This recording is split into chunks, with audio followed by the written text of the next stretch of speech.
Welcome back. This is part 2 of the Cold War Ultimate Revision lesson video. I'll start talking about Cuban Missile Crisis, the Cuban Missile Crisis again. So going back,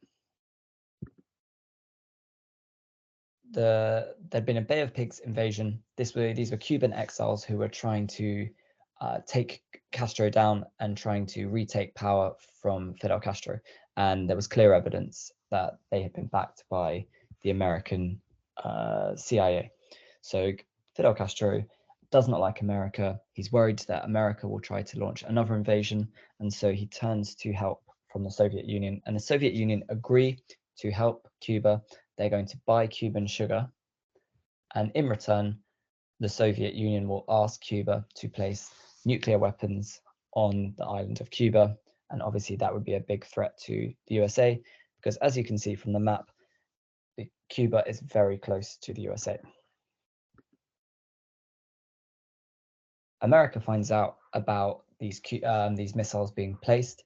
They first of all see the initial building of the sites where the nuclear missiles will be launched from, and they see from a spy plane that these sites are being built, and the Americans are clearly worried and are unhappy, and they do not want the actual missiles to arrive, because obviously America will be completely threatened by this. So the US makes a decision. It is going to simply put a selection of US ships around the island of Cuba, and the aim here is that the Soviet ships which are delivering the missiles will not cross through the blockade, because if they do pass through, there's a chance that the American ships could shoot at the Soviet ships, and this could launch a war. Now, nobody is really sure how this will turn out, how this will pan out. Eventually, when the Soviet ships do reach the blockade of American ships, they simply turn back and they do not try to get to Cuba, and they go back to the Soviet Union. So the missiles never actually get placed onto the island of Cuba. However, this period known as the 13 days in October is a period of real tension, and people are wondering that if there is a war between these two over Cuba, this could lead to mutually assured destruction. And so this is known as the period of time, one of the events where nuclear war was the most likely in the Cold War. So eventually a deal is made between the two sides. The USA agrees that they will remove missiles in Turkey. The USA would not invade Cuba, and the Soviet Union would remove their missiles from Cuba. And as we can see, there is no nuclear war. Nuclear war is averted. Later on, President Kennedy visits Berlin and he makes a famous speech, Ich bin ein Berliner. And this is supposed to be a sign of solidarity. It shows that certainly Kennedy wants to show his support for the people of West Berlin. Here are some ideas for a narrative account or for some exam skills questions on the Berlin Wall crisis. So it's important that you know the Berlin Wall crisis is different to the Berlin blockade. Students sometimes mix up the two of these. So it's really important that you know the distinction. JFK is assassinated and he is replaced by his vice president, Lyndon B. Johnson. It's in 1963. So after the scare of the Cuban Missile Crisis, there was a will on both sides to actually reduce the risk of nuclear weapons. And this is an example of that in 1963. So there was the Limited Test Ban Treaty, and this means that nuclear testing in the atmosphere will be reduced and banned, and they're trying to control these nuclear weapons, because both sides clearly know how dangerous they have the potential to be. Now, at this stage here, Khrushchev is replaced, and Leonid Brezhnev there, you can see on the right-hand side, replaces him. So Brezhnev will now be a very significant ruler. He'll be the ruler for the next 18 years of the Soviet Union.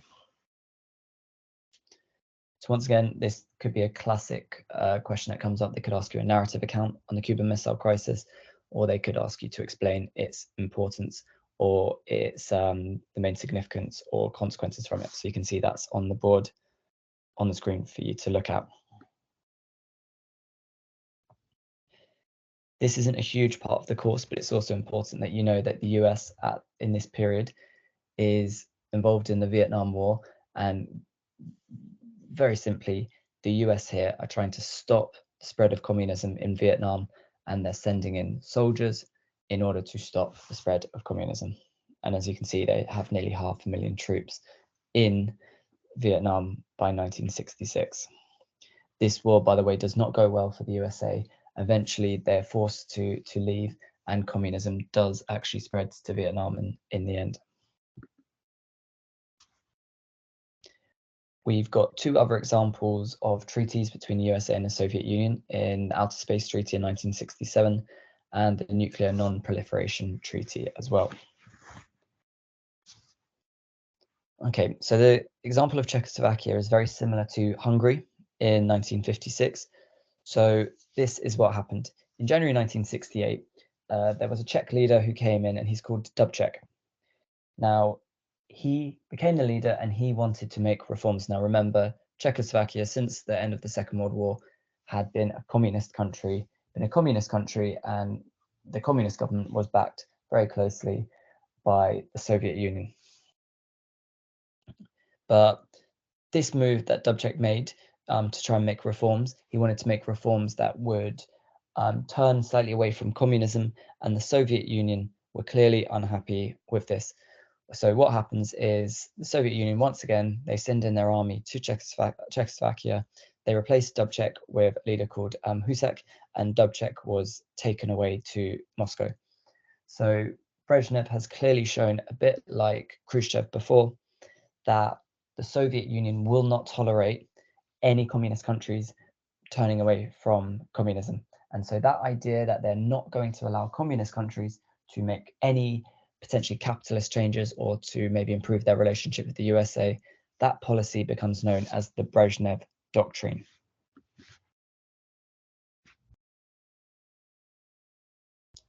And you can see the causes, main events, and consequences of the Prague Spring, which is what this becomes known as, and the Soviet invasion of Czechoslovakia in 1968. So in 1968, we get a new US president. It's called Nixon. And in 1970, we get the start of a period called détente. Now, détente is literally the French word for relaxation. And this is a period of time when both the USA and the Soviet Union do try and make attempts to improve the relationship between one another.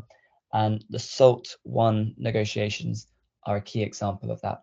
So SALT would stand for Strategic Arms Limitations Treaty. And it's important that you know exactly what was agreed here in your revision. So have a look at that. So as well as that, in May 1972, Nixon and the General Secretary Brezhnev, who we've talked about, they signed the ABM Treaty and the Interim Agreement on Strategic Offensive Arms. So ABM would be anti-ballistic missiles. So there's another example of them trying to control the use of these weapons. And anti-ballistic missiles would be weapons that are designed as defensive weapons to shoot down nuclear missiles. There's also the Basic Treaty in 1972.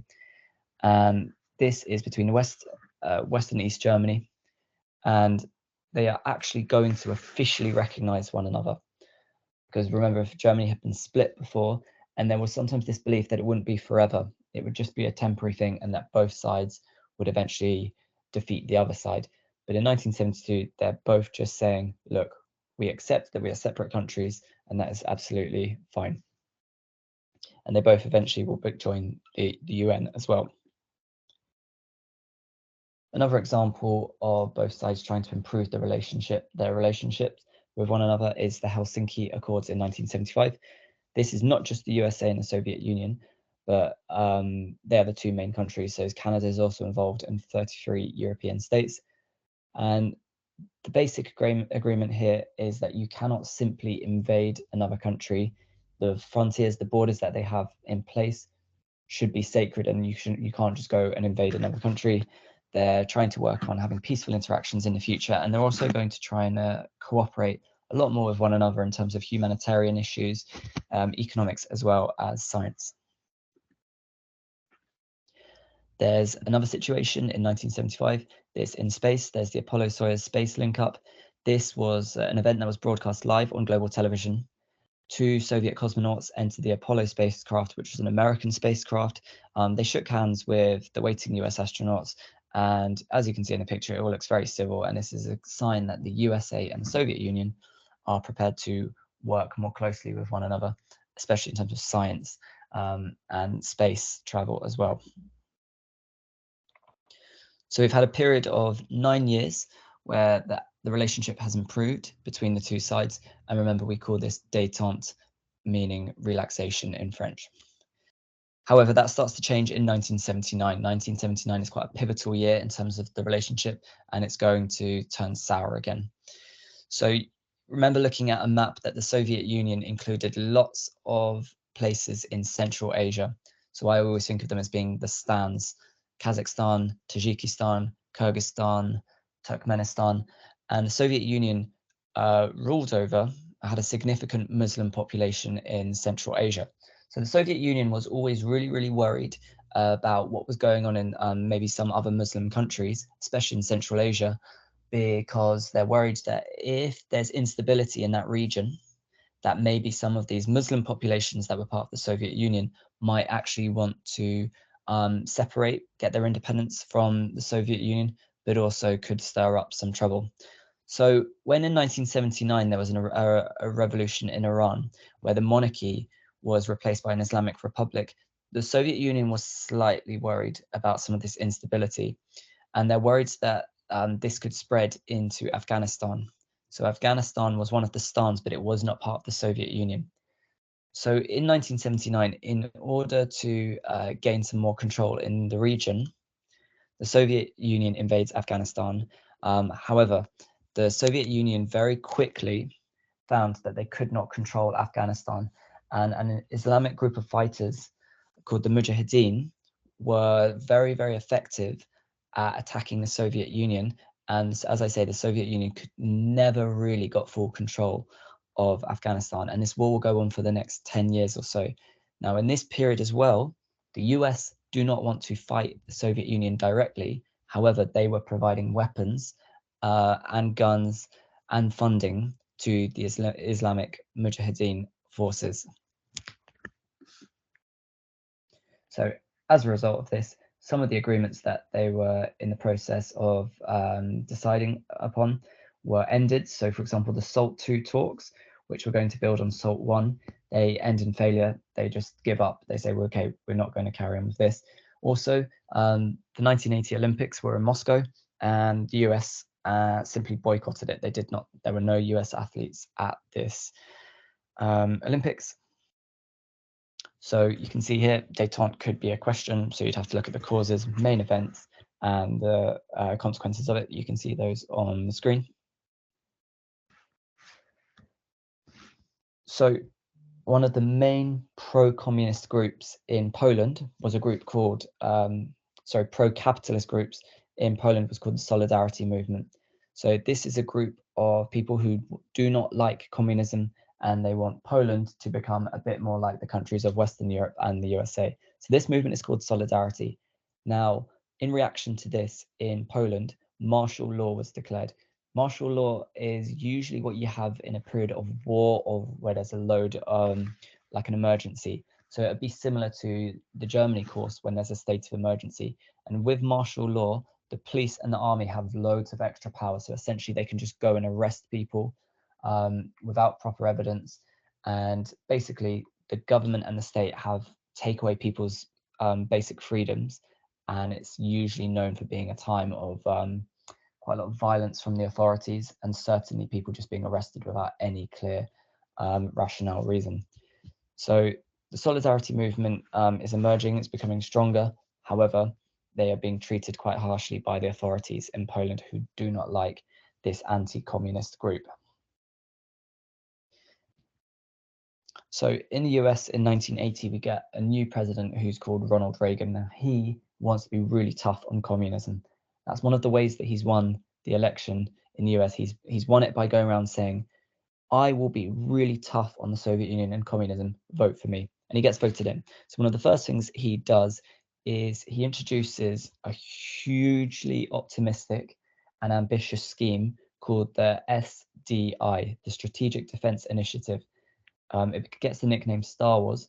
And the key plan here is the USA is going to have satellites in space, which will be able to shoot nuclear missiles out of the sky.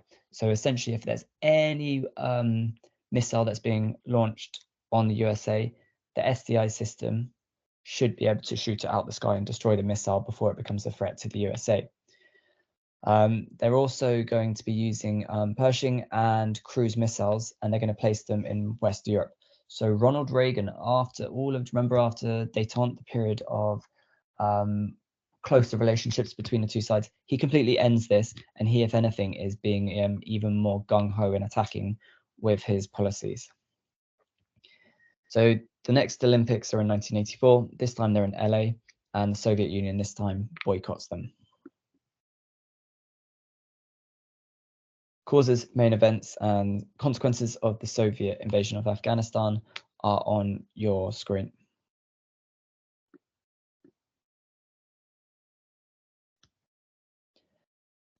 So we get another Soviet leader from 1985, and his name is Gorbachev. Now, when he becomes the leader of the Soviet Union, he comes in at a time of real instability. There was lots of economic problems in the Soviet Union, and it became quite clear in this period that the Soviet Union was really struggling to provide decent basic things for the people of the Soviet Union. So shops were sometimes empty, there were long queues, and it was clear that communism and the Soviet experiment was just not working.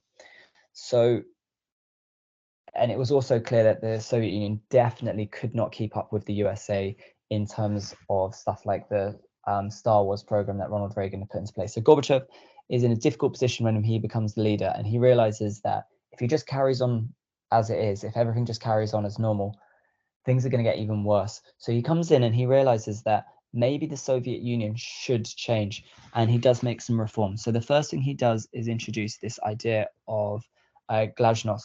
And this is this idea that they might actually be slightly more open as the Soviet Union. They might allow things like freedom of speech. If people are criticizing communism, they're not necessarily going to arrest them straight away.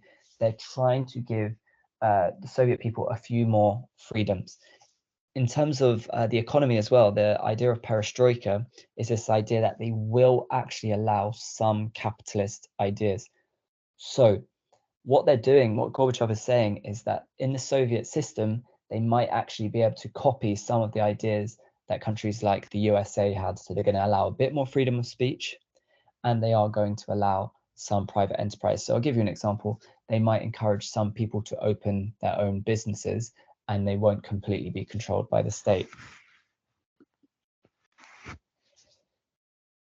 And so when this happens, there is this feeling in the USA that maybe this guy Gorbachev, because of perestroika and glasnost, the USA can work with him a bit more, and they do try to make a few agreements. So we get a lot of summits in this period. The first one is the Geneva Summit in 1985. And here they're establishing a bit of a personal relationship, the two leaders, but there's nothing really decided. The next thing we get, the Reykjavik Summit. Reykjavik is in Iceland. Here, Gorbachev says he's going to maybe start reducing the use of nuclear weapons in the Soviet Union, because obviously they were very costly to maintain and to update. And he does say to the USA, maybe you should stop your SDI program, the Star Wars program. Ronald Reagan does not agree to remove the SDI program, but this is still seen as a bit of a success, this summit. Okay, next one is the INF Treaty, Intermediate Nuclear Forces Treaty. This in Washington. Both sides say that they're actually going to remove medium-range missiles from Europe. 1988 is the Moscow Summit, and here basically they just build on the INF Treaty that had been the year before. Now, back in Poland, in August 1989, the group Solidarity, who we said before were an anti-communist group who wanted Poland to be capitalist like the USA, Now, the government in the communists realized that they might actually have to work with this group Solidarity. They were so popular.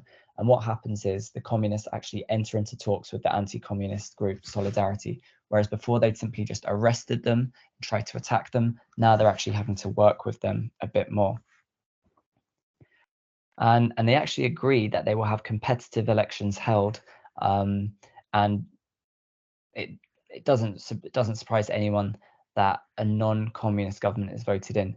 So this is a really significant event, because before, the communist authorities backed by the Soviet Union would never allow proper free elections, because they knew if there were elections that were free, people would not choose a communist government. However, now, because the Soviet Union realizes that it's in such a weak way, they've introduced this policy of glasnost, more openness. They are starting to allow some of these countries to make changes. And it's because the Soviet Union was not strong enough to control all of these countries in Eastern Europe. Okay, so the same thing happens in Hungary. The communist government realizes they need to make some change. They allow other political parties to operate. So they have a multi-party system, and they actually have competitive elections. And as I say, whenever the people are given the choice in free competitive elections, 9 times out of 10, they are, or pretty much always, they are not going to choose a communist government. Here we have a picture of the Berlin Wall, as people are starting to basically break it down, climb over the wall. Previously, this would have been unheard of. If you'd have done this, the communist authorities would have shot you. But by the time we get to 1989, the communist authorities were weak. They realized they couldn't keep doing this, and they just simply allowed it to happen. So Berlin Wall is one of the most famous examples, symbols of the end of communism. So the people of Germany were inspired by what they'd seen had happened in Poland and Hungary. East Germans who were living in the communist zone, they started going to the streets. They were asking for reforms. For example, they wanted to visit West Berlin and West Germany. Before, they were banned from doing this, or they had to have only for special occasions they could do this, but very rarely it was approved. And simply what's happening, they're asking for this, and the heart of the Soviet Union, Moscow, they're simply just not doing anything about the protests. Before, if you'd have asked in Hungary or in Czechoslovakia, they would have sent in the army to deal with the protests. They don't do anything. And so the East German leaders realize they're going to have to make reforms. So what they simply do is they decide in November of 1989 that they're just going to open the border crossings. People are free to then tear down the wall. The authorities and the police do nothing.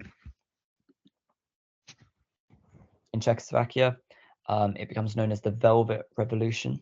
There's a peaceful handover of power, and a dissident, Václav Havel, is installed as the new president, and he is going to follow a capitalist way of running the country. Romania, end of communism here, and also in Bulgaria and Albania in 1989. Another summit, this time in Malta, Gorbachev and George Bush Sr. They established a good working relationship, and basically it's becoming clear in 1989 that the Cold War is over. The countries of Eastern Europe who were previously communist are all pretty much turning to capitalist systems, and it's very clear that the Soviet Union will soon completely crumble, and it will just be left with Russia. So in March 1990, there were 3 democratic elections held in East Germany. So before, people hadn't had proper elections there since 1945, since it had been a communist zone. But now they're giving people the choice, and as the people vote, they're all voting for a party that called for Germany to be reunified, and all of Germany will now be capitalist. Okay, so by July 1990, it becomes official. East and West Germany completely, they're going to have an economic, monetary, and social union between them. There's going to be no restrictions for people who want to travel between East and West Germany.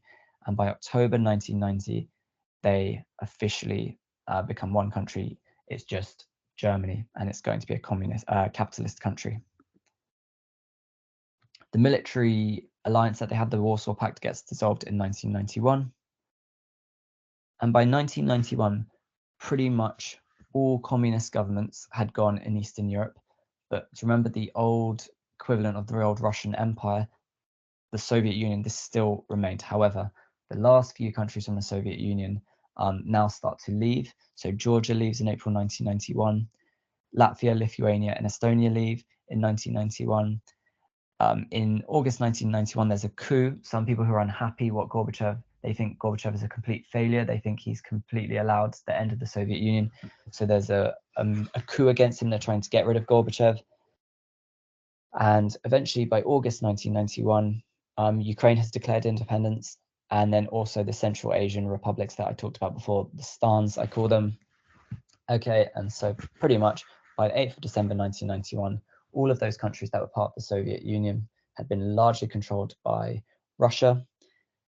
They've all gone. And so the Soviet Union ceased to exist, and then we just have the country of Russia. So if you look on the map here,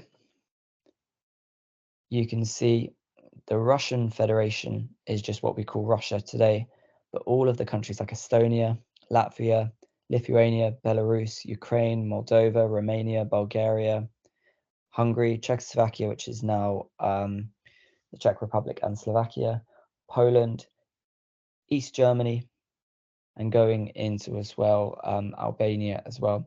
None of these countries at this stage have communist governments. So they could ask you about Gorbachev and his new thinking policy, which was linked to glasnost and perestroika. They could ask you about the causes, the main events, and the consequences of that as well, and they are on the screen. They could also ask you about the collapse of communism in Eastern Europe. Very similar question, but it's just framed slightly differently. Or they could ask you about the end of the Soviet Union. And as I say, that stuff would have very similar information to write about as well. I'm not going to talk you through these, but you can see these on the screen. There are some example questions that they could ask you about.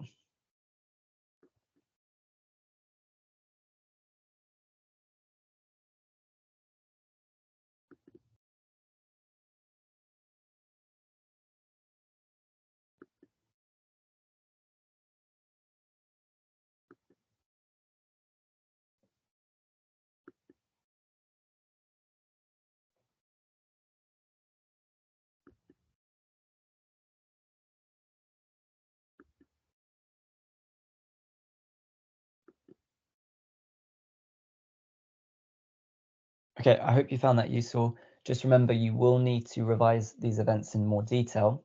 But obviously, hopefully this video has given you the basic narrative of the whole course.